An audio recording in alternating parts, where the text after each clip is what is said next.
Em nome do Pai, do Filho e do Espírito Santo. Amém. Vinde, Espírito Santo, enchei os corações dos vossos fiéis e acendei neles o fogo do vosso amor. Enviai o vosso Espírito e tudo será criado, e renovareis a face da terra. Oremos. Ó Deus, que instruístes os corações dos vossos fiéis com a luz do Espírito Santo, fazei que apreciemos retamente todas as coisas, segundo o mesmo Espírito, e gozemos sempre da sua consolação, por Cristo Senhor nosso. Amém. Glória ao Pai, ao Filho e ao Espírito Santo. Em nome do Pai, do Filho e do Espírito Santo. Amém. Bom dia. Muito bem. Dando início, então, a esse nosso momento de formação e informação a respeito do jubileu. Como eu tenho falado no final das missas, convidando para esse momento, eu vi que era importante nós podermos dar algum esclarecimento a respeito do significado do jubileu, que nós temos ouvido falar. Iniciamos já de um modo solene o Jubileu da Esperança no último dezembro, e as atividades têm acontecido nas regiões pastorais, nos movimentos, nas pastorais da diocese, por exemplo, na nossa região pastoral, o jubileu vai acontecer no mês de setembro, lá na paróquia Santa Teresinha. Então, todos nós vamos nos reunir lá, para o jubileu da nossa região. Mas o jubileu tem acontecido. Já aconteceu o jubileu dos presbíteros, o jubileu dos diáconos, e tem vários jubileus dentro desse ano jubilar da esperança para acontecer. Mas às vezes nós não sabemos exatamente o que é o jubileu, da onde ele veio, qual é a raiz bíblica, que justifica o jubileu, o porquê também do Papa Francisco ter convocado esse jubileu para esse ano de 2025, com essa temática da esperança. Então é importante nós sabermos um pouco. Não tem aqui a pretensão de esgotar o assunto, até porque hoje na própria internet você encontra muitas coisas, muitas palavras, orientações a respeito do jubileu, mas para partilhar um pouquinho, para nós estarmos mais por dentro do significado do jubileu e também das indulgências. Então, nesse primeiro momento, nós vamos falar do jubileu como um todo e também do jubileu da esperança, e depois, num segundo momento, a gente volta falando sobre as indulgências, o significado das indulgências, a importância das indulgências, e como podemos lucrar as indulgências desse ano jubilar. Então, iniciando, é importante saber que o nome jubileu é o nome de um ano particular, de um ano que é estabelecido por uma motivação particular, especial. A palavra jubileu, ainda que haja algumas controvérsias a respeito, mas é, assim, bem divulgada a ideia de que deriva de um instrumento que se usava para indicar o início de uma grande festa. É o Iovel. O Iovel era um chifre de carneiro que o som anunciava o dia da expiação. Uma festa judaica, hebraica, que se chama Yom Kippur. Muito antiga, uma festa muito antiga, Yom Kippur. Se usava o Yovel, da onde vem a raiz do nome jubileu, para anunciar o início do Yom Kippur. O Yom Kippur é o dia mais sagrado do ano judaico. O dia mais sagrado. Significa o dia da expiação. Acontece sempre no 10º dia do Tishrei, que é o primeiro mês do ano civil, e o 7º mês do ano religioso no calendário hebraico. Sempre no 10º dia do Tishrei que acontece o Yom Kippur. Então, o que a tradição fala a respeito desse dia? Do significado dessa festa do Yom Kippur. A tradição judaica lembra que esse feriado se originou com Moisés, o grande chefe do povo Moisés. Se nós lembrarmos da história bíblica, vamos lembrar também que Deus transmitiu a Moisés os mandamentos, as tábuas da lei, lá no alto do Monte Sinai. E depois de 40 dias que Moisés ficou no alto do monte, ele desceu no monte com as tábuas da lei. Durante a ausência de Moisés, que foi uma ausência prolongada, o povo ficou impaciente e começou a venerar a imagem de um bezerro feito de ouro. Ou seja, o povo criou um ídolo por causa da demora de Moisés. Moisés ficou enraivado. Não gostou daquilo, obviamente. E por isso ele quebrou as tábuas da lei. Esses inscritos em pedra. E voltou para a montanha para rezar pelo perdão de Deus para si e para aquele povo desobediente. Aquele povo que não teve a paciência de esperar o tempo de Deus. Então, depois de mais um tempo que Moisés permaneceu na montanha, ele voltou, com os mandamentos. Voltou com outra inscrição dos 10 mandamentos. E, junto com isso, o perdão de Deus a Israel, por aquele pecado gravíssimo de ter criado ídolos para colocar no lugar de Deus. Então, o Yom Kippur é esse momento em que Deus deu o seu perdão ao povo. O perdão, ou melhor, o pecado do povo foi expiado por Deus. Então essa festa começa a ser celebrada.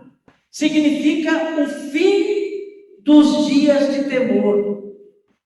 São dias de penitência que começam com o Rosh Hashanah, que é o Ano Novo Judaico. Então, durante esse período de 10 dias, vejam, acredita-se que é possível influenciar os planos de Deus para o próximo ano. Então, são 10 dias de expiação, 10 dias de penitência, ao mesmo tempo 10 dias de festa, de consagração a Deus, de oração intensa, para que Deus possa olhar para o povo e permitir que aquele ano seja um ano de bênçãos. E assim, os pecados do povo eram expiados, ou seja, perdoados nesse período desses 10 dias. Então, durante esse período de 10 dias, se acreditava que se podia influenciar os planos de Deus. E essa festa entre os judeus ocorre a cada ano, desde o passado, não é? Mas assume um significado especial quando coincide com o início do ano jubilar. E aí nós vamos entender o que é esse ano jubilar também, segundo a Bíblia. Mas o Yovel, que é esse instrumento feito do chifre do carneiro, ele servia para anunciar o início do Yom Kippur. Então, quando se tocava o Yovel, já se sabia que começava o tempo da penitência.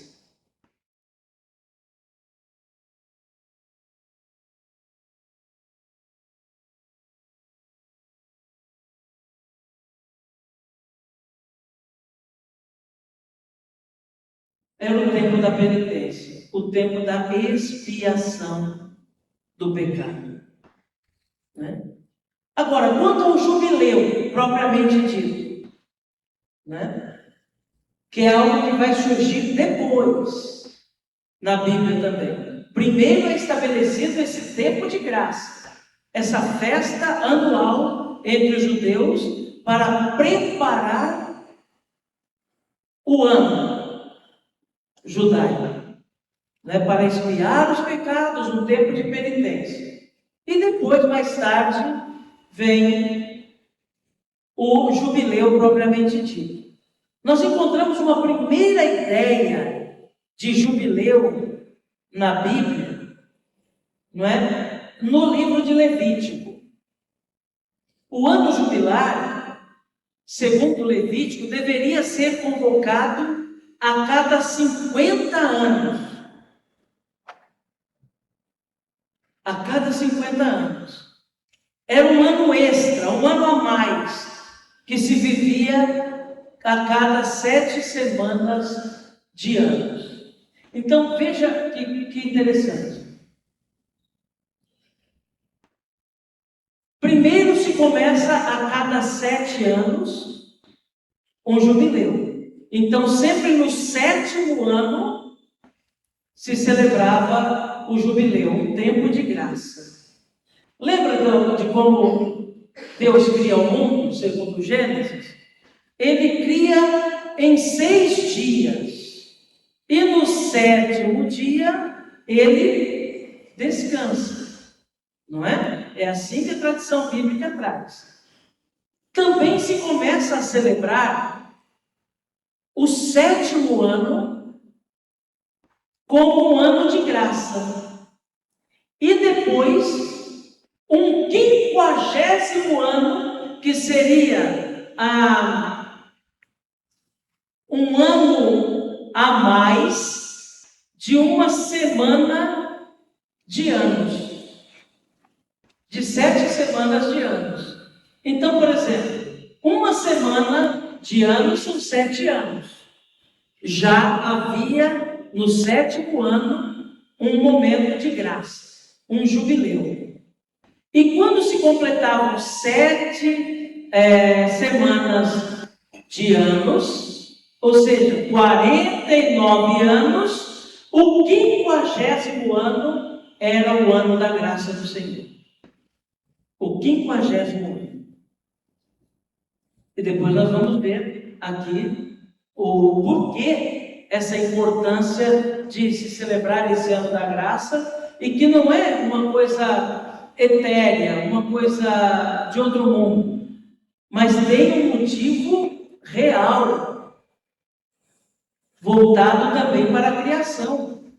Era, por exemplo, o tempo em que a terra deveria descansar. Todos nós sabemos que a terra, que ela é cultivada, chega um momento que ela começa a dar os grãos menores, que ela não tem mais a força necessária para produzir, ela precisa ser cuidada, precisa ser adubada, precisa descansar, não é? Então, tem a ver com a relação do ser humano também com a obra da criação.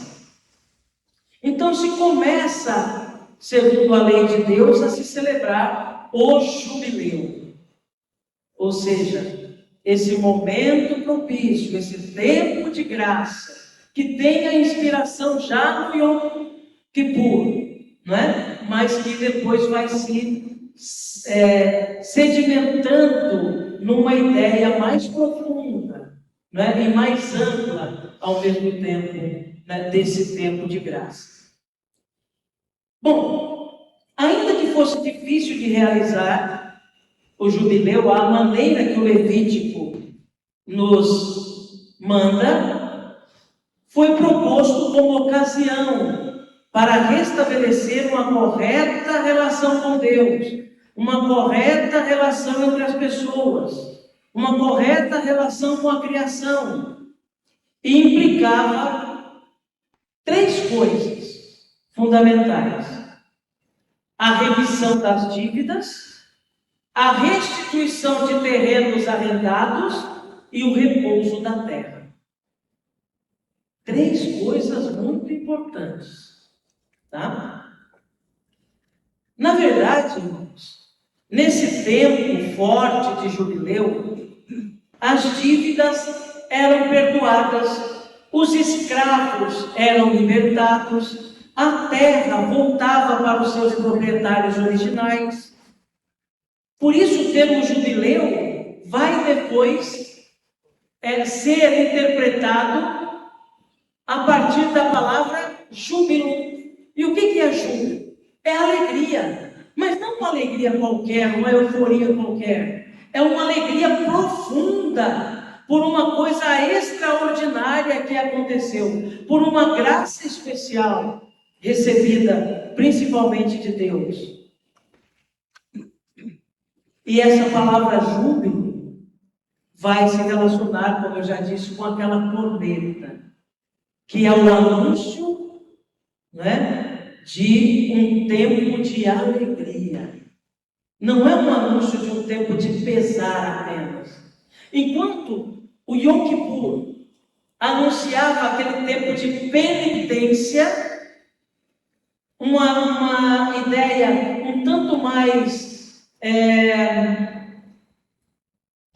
religiosa, digamos assim, que vai da união do ser humano com Deus, quase que exclusivamente, para pedir perdão a Deus das faltas cometidas diretamente contra Ele. E era também um tempo de alegria, porque o pecado era expiado e a graça de Deus se manifestava como perdão. O jubileu, ele aprofunda um pouco mais, porque ele leva em consideração não só a relação com Deus, numa relação religiosa, mas ele amplia para a relação com os outros e com a natureza. Então, de uma relação religiosa, passa também a ter um sentido moral, um sentido ético. Porque nós não realizamos moral com Deus. Com Deus a nossa relação é religiosa, não é moral. Nós não podemos diminuir nada em Deus, nem aumentar, obviamente. Agora, no ser humano, nós podemos diminuir. Não podemos, a verdade, né? Mas é a capacidade que o ser humano tem de diminuir o outro. E aí sim é uma relação moral, uma relação ética, né? Então, o jubileu, ele passa a ter um sentido mais amplo, mesmo na Bíblia ainda. Porque agora, a relação que deve ser cuidada não é só a relação direta com Deus, mas tem como consequência a relação direta com o outro homem, com o outro humano e com a criação como um todo. É o ano da graça do Senhor, como lembra o capítulo 25 do livro de Levítico. Então, na consciência do povo daquele tempo, vamos pensar aí em Moisés, 1250 anos antes de Cristo, né? Que é quando começa-se essa ideia também do jubileu. O livro do Levítico é um dos livros atribuídos à autoria de Moisés. Então, na consciência do povo daquele tempo, o jubileu era fundamental para recobrar as forças e projetar novo ânimo de caminhada. Aqui é importante salientar que não é apenas um rito, é um elemento que deve ter um impacto profundo na existência de um povo. O ano jubilar, lembra, era um ano celebrado ao final de cada sexto ano, era o sétimo ano de uma sequência de 6 anos, e depois o ano 50º, depois de uma sequência de 7 semanas de anos. Né? Não era apenas um rito que se cumpria, uma celebração formal apenas. Não. É um elemento que tem um impacto na existência do povo. Era um momento de recobrar as forças. Era um momento de fazer memória da origem do povo. Era um momento de exame de consciência, ainda que não se use essa palavra aqui, mas um exame de consciência para perceber, nesses últimos anos, nós temos sido povo, conforme Deus nos instituiu? Nesses últimos anos, nós temos cumprido a lei que Deus deu a Moisés? Nesses últimos anos, nós temos levado a sério a voz de Deus que chama: escuta, Israel, o Senhor teu Deus é o único Senhor. Então, o que nós temos que revisar neste ano para recomeçar a nossa vida de povo? Entendem? O ano jubilar é tido pelos hebreus como um ano de reciclagem da sua própria vida como povo, da sua própria existência como povo. É um ano de retomar, é um tempo de retomar aquilo que foi esquecido nesses anos todos. E realmente recuperar aquilo que Deus tinha dado quando organizou Israel nas suas 12 tribos.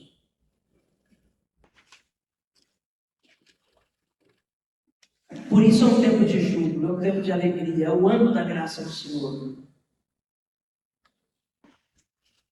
Então, os 3 elementos, né, que são fundamentais no jubileu bíblico. Primeiro, era necessário naquele ano jubilar deixar a terra repousar.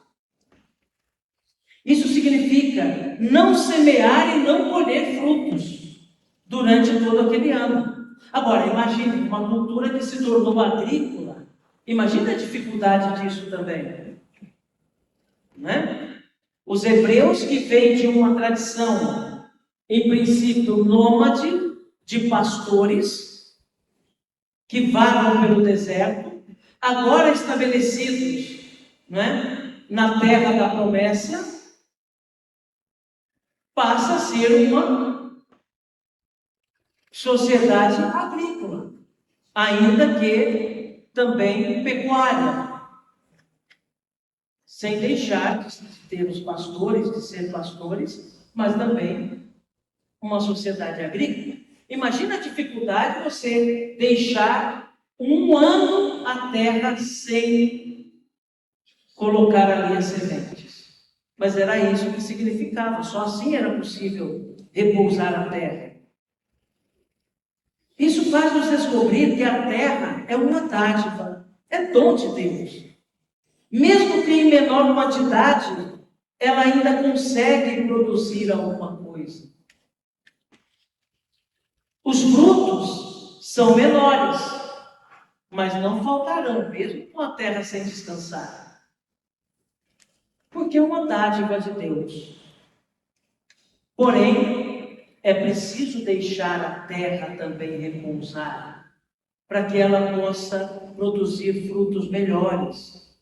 Os ciclos da natureza não dependem da obra do homem apenas, mas sobretudo do Criador. Deixando a terra descansar, ainda que seja um sacrifício para o povo durante aquele tempo, significa compreender que tudo vem de Deus, que Deus é providente, que Deus não vai permitir que falte nada ao povo, e que mesmo a terra é obra de Deus. não é obra do homem. Por isso, quando se insiste na questão da ecologia, por exemplo, do cuidado com a natureza, com a casa comum, muitos na ignorância não compreendem que é uma necessidade conscientizar as pessoas de que a natureza tem que ser cuidada e que cuidando da natureza nós estamos cuidando do ser humano. Infelizmente nós estamos num tempo em que as pessoas, muitas pessoas, têm voltado a sua consciência apenas para a relação religiosa com Deus. A relação religiosa com Deus. E quando se fala em questões morais, reduz as questões morais à questão sexual. Como se o problema moral do mundo fosse o problema sexual. Infelizmente tem pessoas assim, que às vezes se deixam guiar por gurus de internet por aí, não é? E preferem caminhar com o seu guru do que caminhar com a igreja.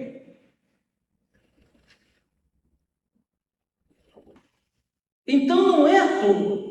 É óbvio que você não pode supervalorizar o tema da ecologia em detrimento do esquecimento de outros temas que são fundamentais para nós, como por exemplo da conversão pessoal. Você não pode negligenciar isso. Mas como diz Jesus no Evangelho, deveriam fazer uma coisa e outra. Lembra quando Jesus chama a atenção dos fariseus? Ele diz assim, olha, os fariseus, eles pagam o dízimo da hortelã, do endro, do coentro, tudo certinho, vestem-se de roupas bonitas, celebram um culto perfeito. As liturgias são maravilhosas, mas não pagam os seus empregados direito, são desonestos nos seus negócios. E aí Jesus diz, deveriam fazer uma coisa e outra.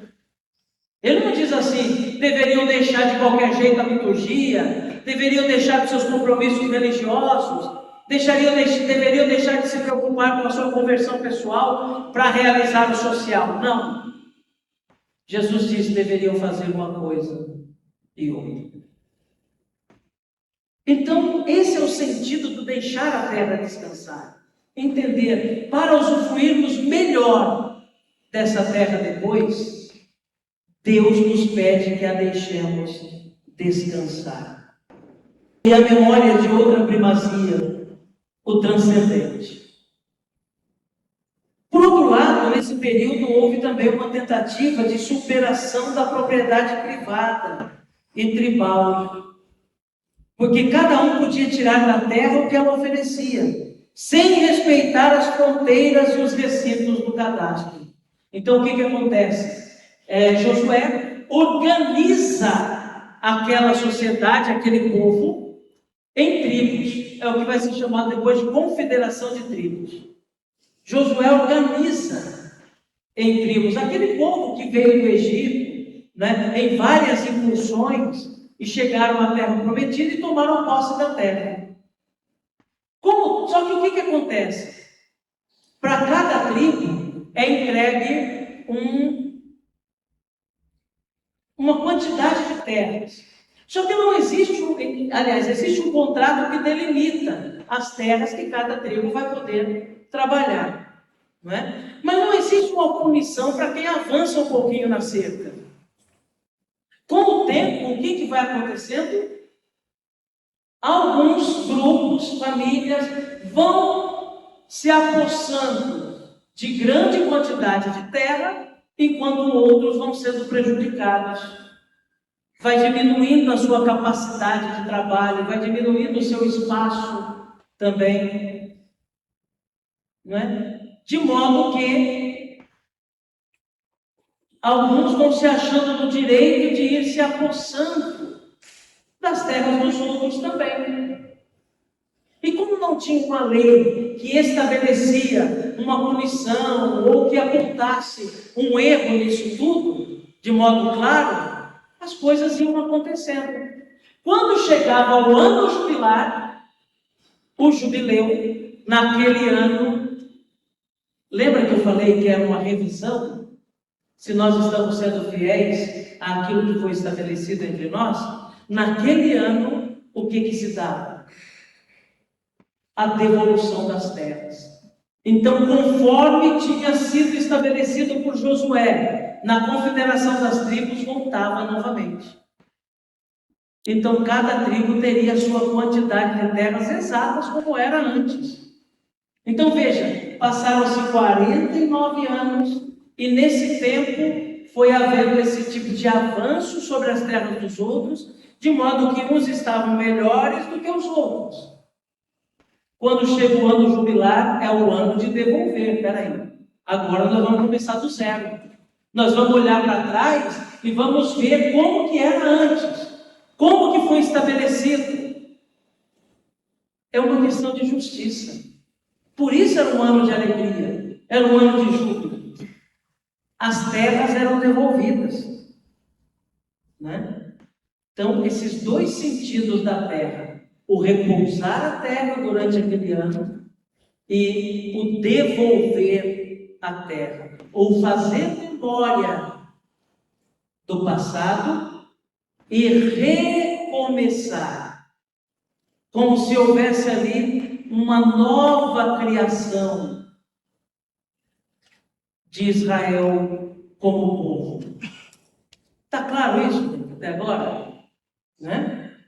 A segunda coisa é o que diz respeito ao perdão das dívidas, que também acontecia no ano jubilar. A restituição ao proprietário original das terras que eram alienadas, que eram vendidas. Né? Nós vemos na Bíblia que a terra era propriedade não de indivíduo, mas das tribos, das famílias, das clãs. Cada uma tinha o seu território particular. Tinha sido doado durante a distribuição das terras, como já falei, na conquista de Canaã, com a confederação das tribos por Josué. Então vejam, cada vez que por motivos diversos um clã perdia as suas terras, em certo sentido, a divisão desejada por Deus não era alcançada. Por algum motivo vendia suas terras para um outro clã, para um outro grupo. Então, aquilo que era a vontade de Deus, que aquilo permanecesse naquela família, naquele clã, não era obedecido.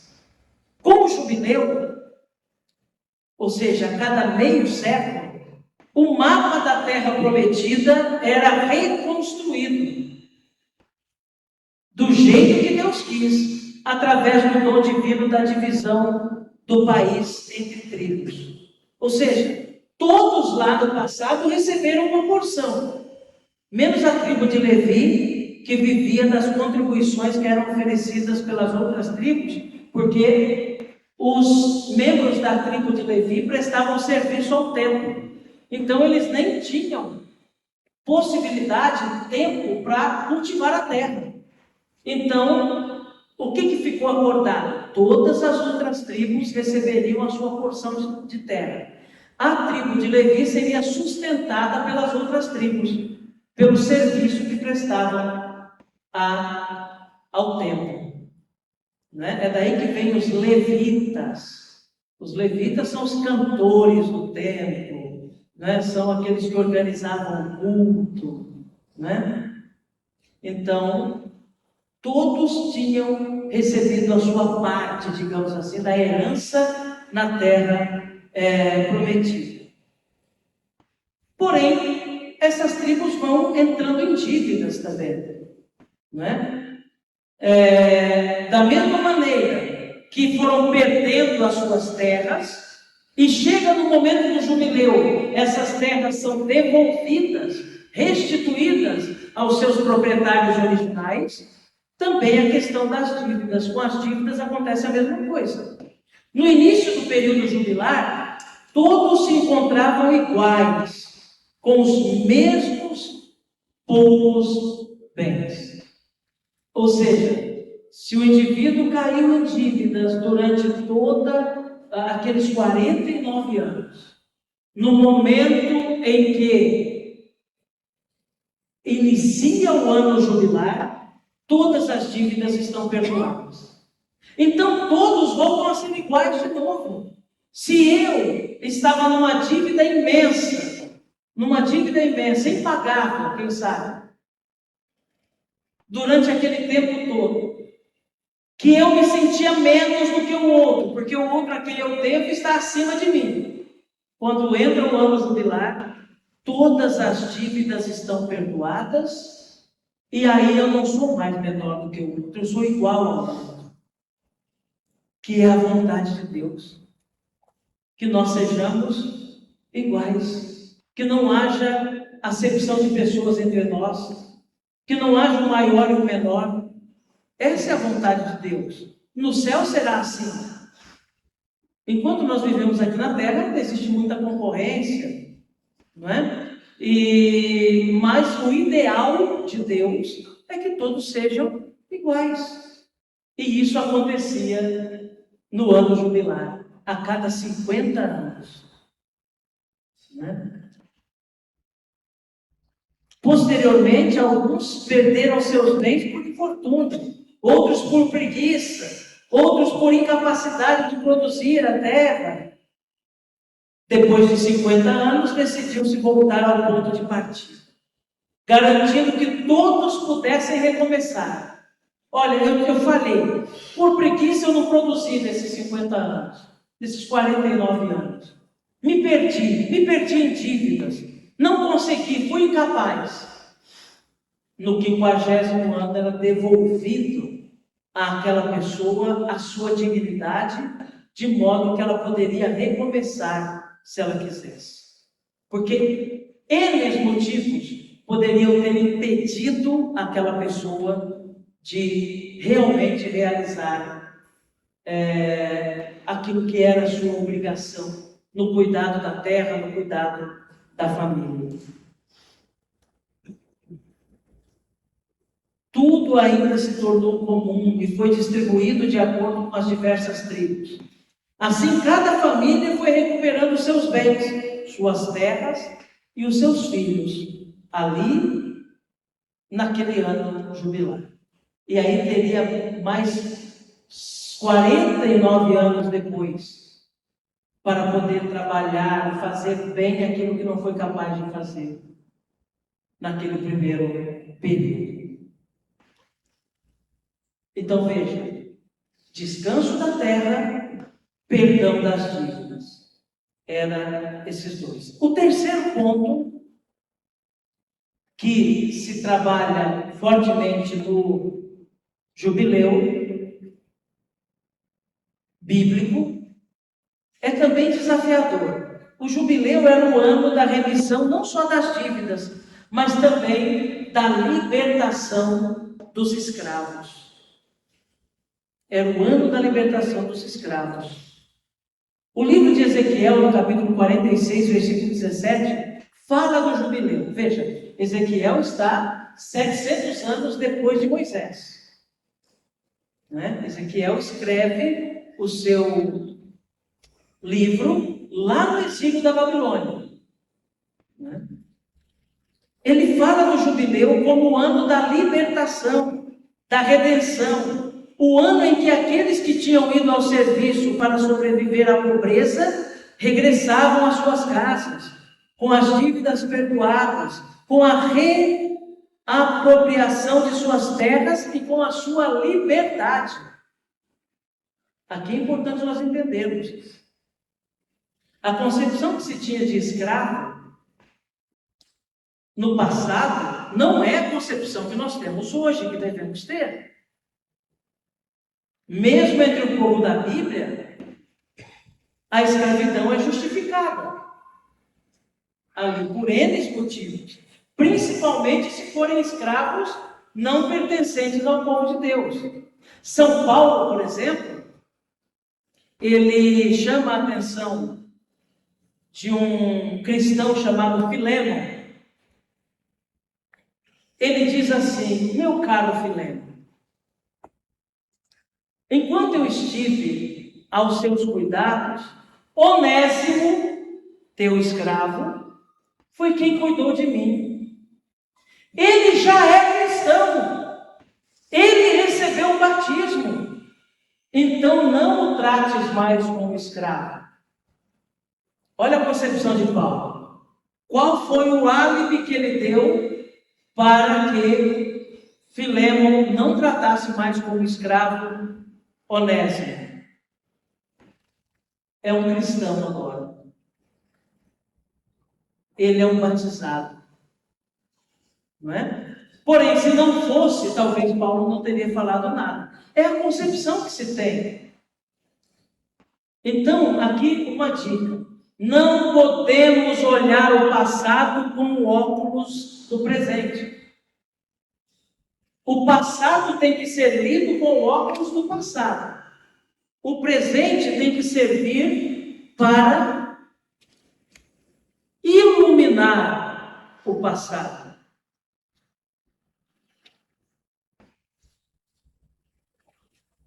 O presente tem que servir para iluminar o passado. Mas nós não podemos julgar o passado com óculos de agora, com o que nós compreendemos agora. Agora nós somos chamados a viver aquilo que nos compreendemos, aquilo que aprendemos e o que evoluímos na nossa consciência, inclusive consciência moral.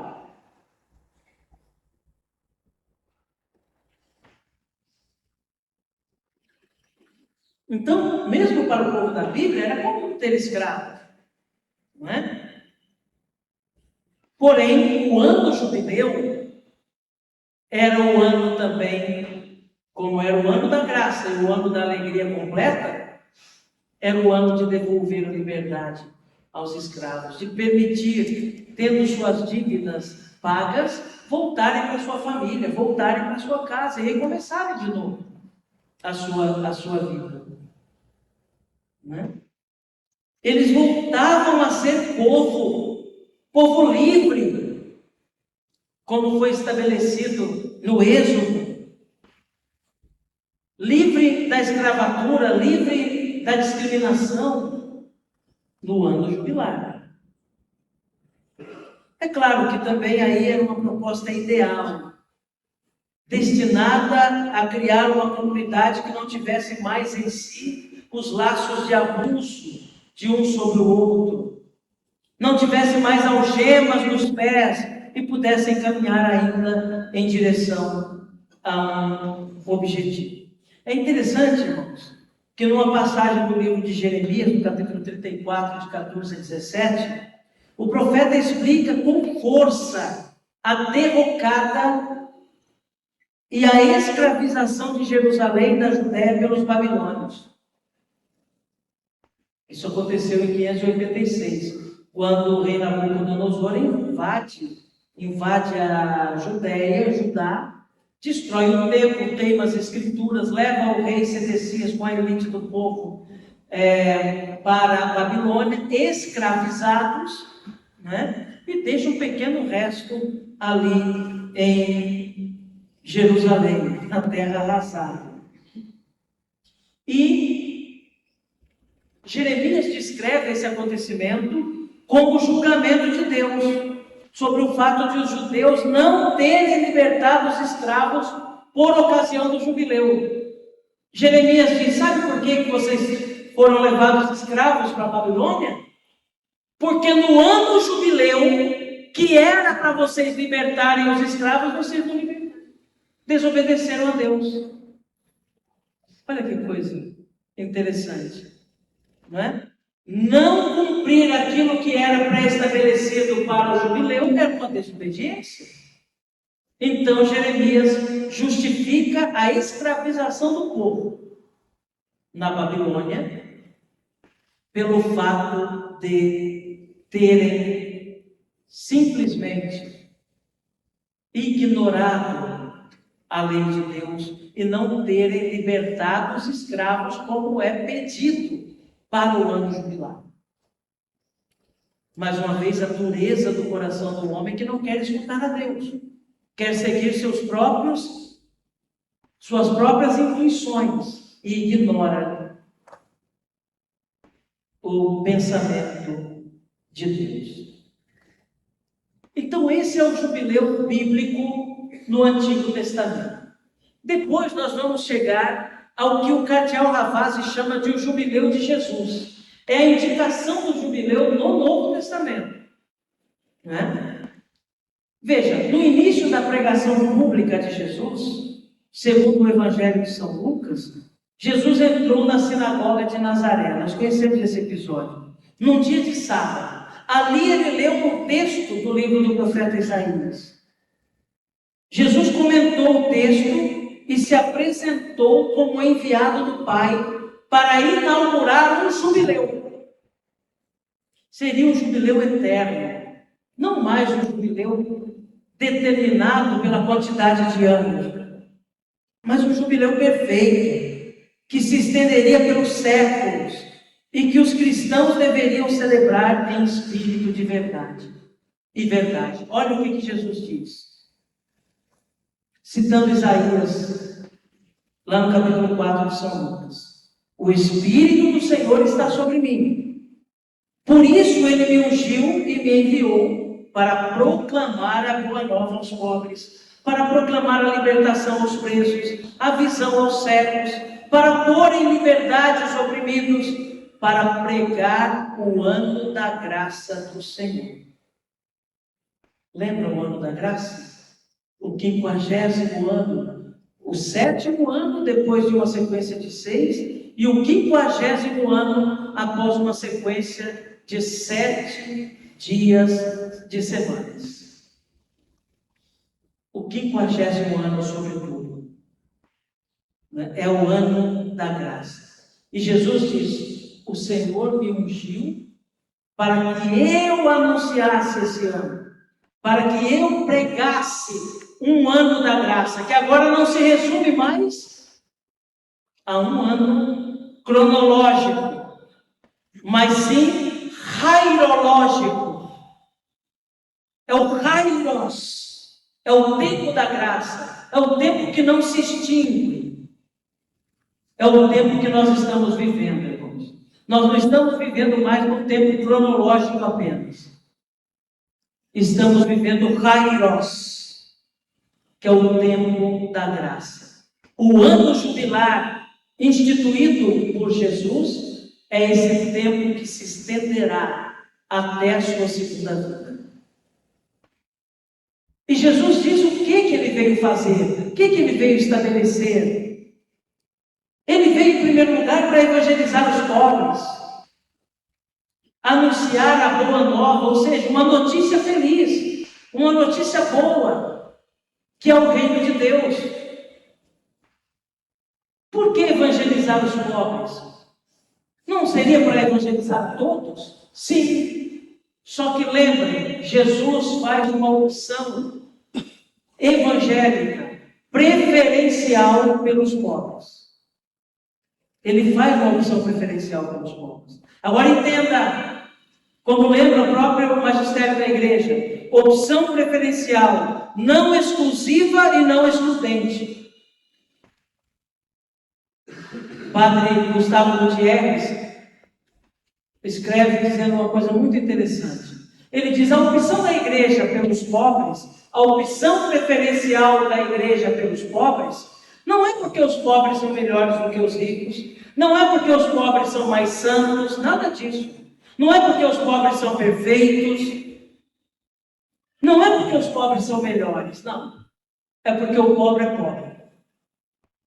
Além de todas as dificuldades que todos nós temos, o pobre ainda é pobre e muitas vezes falta-lhe o essencial para a sua sobrevivência. Então, por isso, Jesus faz a opção preferencial. Obviamente que nós também podemos nos colocar no lugar do pobre quando se fala em evangelização, para estarmos abertos a essa graça também que Deus tem destinado a todos, sem exceção. Jesus faz opção preferencial pelos pobres, para que a igreja dele, nós que somos igreja, saibamos fazer essa opção também, vivendo a partilha, o cuidado com o próximo. Hoje, na categoria de pobre, nós podemos colocar a natureza, a criação também,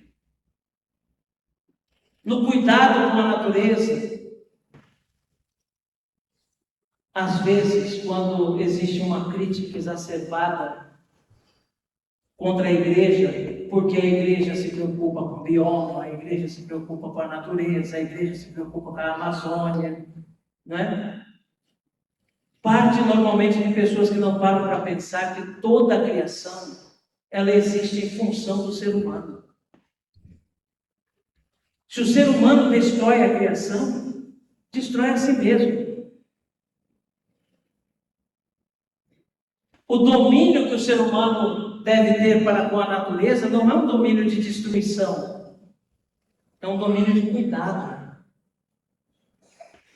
Justamente por quê? Porque a natureza, a criação de um modo geral, existe em função do ser humano.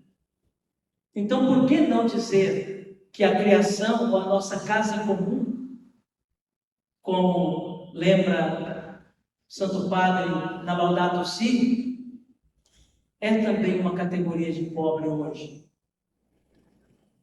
Se inclui nessa categoria de pobre, de quem nós devemos cuidar.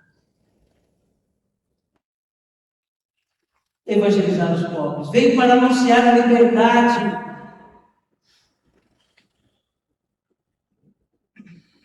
Ou seja,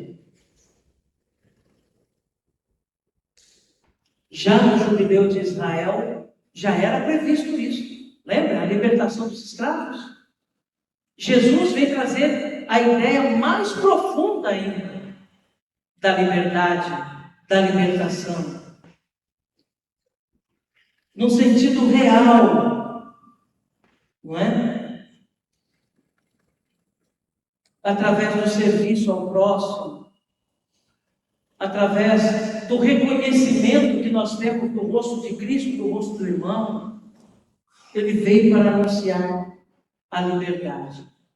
Um terceiro compromisso que Jesus coloca também é devolver a visão aos cegos.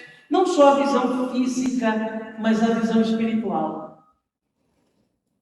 Anunciando a palavra, ensinando o ensinamento de Jesus. A igreja cumpre a sua missão de devolver a vista aos cegos. E por fim, o quarto compromisso do jubileu anunciado por Jesus. A libertação da opressão, que não é só uma escravidão física, mencionada ali no jubileu judaico, mas inclui todos os sofrimentos, males que oprimem o corpo e o espírito. É o que todo o ministério público de Jesus vai atestar. A meta ideal do autêntico jubileu cristão é, portanto, uma tetralogia espiritual, moral e existencial. Esses quatro pontos fundamentais do jubileu de Jesus é o que perpassa todos os jubileus que vieram na história depois. Evangelizar os pobres, anunciar a liberdade, devolver a visão aos cegos e libertar de toda espécie de opressão.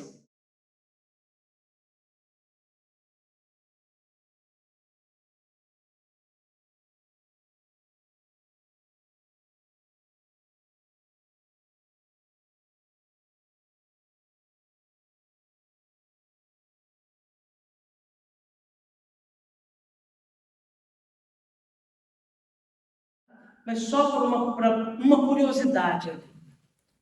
Quando é que se começa a celebrar na igreja os jubileus? Vejam, a origem é bíblica, nós vimos. Está lá no Antigo Testamento, depois no Novo Testamento Jesus vem, não é? E estabelece o seu jubileu, que é o Kairos, que é o tempo da graça, o ano da graça que não tem fim, onde nós podemos constantemente vivenciar aquilo que Jesus estabeleceu, não é? Mas na igreja, quando que se começa a ideia do jubileu e de se celebrar o ano jubilar também aos moldes da fé cristã? No ano 1300. O primeiro jubileu se celebrou no ano 1300. O Papa Bonifácio VIII foi quem proclamou o primeiro jubileu. Foi ele quem chamou o jubileu de 1300 de Ano Santo. O Papa Bonifácio VIII. Isso justamente chama de Ano Santo, porque é um tempo no qual se experimenta a santidade de Deus, que nos transforma. É tempo de exercitarmos tudo isso que nós vimos estabelecido ali no jubileu bíblico. É tempo de alegria, porque nos é dado nos aproximar mais de Deus, nos aproximar mais dos irmãos, nos aproximar mais da criação. E qual foi a decisão ali? Que a frequência do jubileu deveria ser a cada 100 anos. Então, em princípio, Bonifácio VIII estabelece que a cada 100 anos se deve realizar um jubileu, para ter esse ano da graça. Porém, antes mesmo de completar 50 anos do primeiro jubileu, em 1343, o Papa Clemente VI estabeleceu que o ano jubilar seria celebrado não a cada 100 anos, mas a cada 50 anos. Então veja, já em 1350 se celebrou o segundo jubileu. Era para ser em 1400. Lembra que foi estabelecido primeiro a cada 100 anos.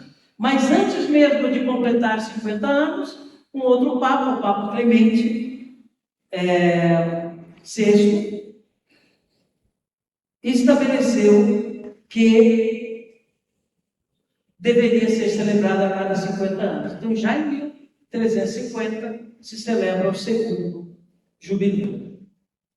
E assim, a cada 50 anos, foi sendo celebrado. Em 1470, o Papa Paulo II estabeleceu que o jubileu deveria ser celebrado a cada 25 anos. Achou um período muito longo. E imagina, hoje as pessoas estão vivendo muito. Vivendo bem, né? Então não é raro você encontrar pessoas com 90, 100 anos hoje, como era um tempo atrás. Né? Há 50 anos, a média de vida de um brasileiro, por exemplo, era 60 anos de idade. Não é? Então, justamente porque parecia um período muito longo, se estabelece que o jubileu deve ser celebrado a cada 25 anos. O Papa Paulo II estabeleceu assim. Né? E é o que vale até hoje. Os jubileus ordinários são celebrados a cada 25 anos. Por isso, 2025, o jubileu ordinário convocado pelo Papa. Em 2050, nós teremos outro jubileu ordinário convocado pelo Papa. Agora, entre os jubileus ordinários, existem os jubileus extraordinários, que o Santo Padre também convoca. Então, basta a gente lembrar, por exemplo, alguns bem próximos de nós, né? Em 1933, o Papa Pio XI quis recordar o aniversário da redenção, da morte de Jesus e ressurreição, em 1933. E ali ele convocou um jubileu extraordinário. Veja, é um número que não é exato, 33. Mas por que 33? A tradição diz que foi o ano de 33 em que morreu nosso Senhor Jesus Cristo. Não é? Nós lembramos da tradição que diz que ele morreu com 33 anos? Não é? Então, por isso, em 1933, foi convocado o jubileu extraordinário da redenção. Né? Em 2000 2015, o Papa Francisco convocou um jubileu extraordinário também da misericórdia, o Ano Santo da Misericórdia. Muitos de nós podemos lembrar, não é? Em 2015, foi um jubileu extraordinário. Já está sendo preparado o jubileu de 2033, que será um jubileu extraordinário da redenção. Mais uma vez, lembrando a redenção de nosso Senhor Jesus Cristo. Então existem os jubileus ordinários a cada 25 anos e os jubileus extraordinários, que são convocados pela igreja. Então a forma de celebrar estes anos também foi diferente no decorrer da história. Por exemplo, no início, qual era a maneira de celebrar o jubileu? Qual era a maneira, por exemplo, de alcançar as indulgências plenárias?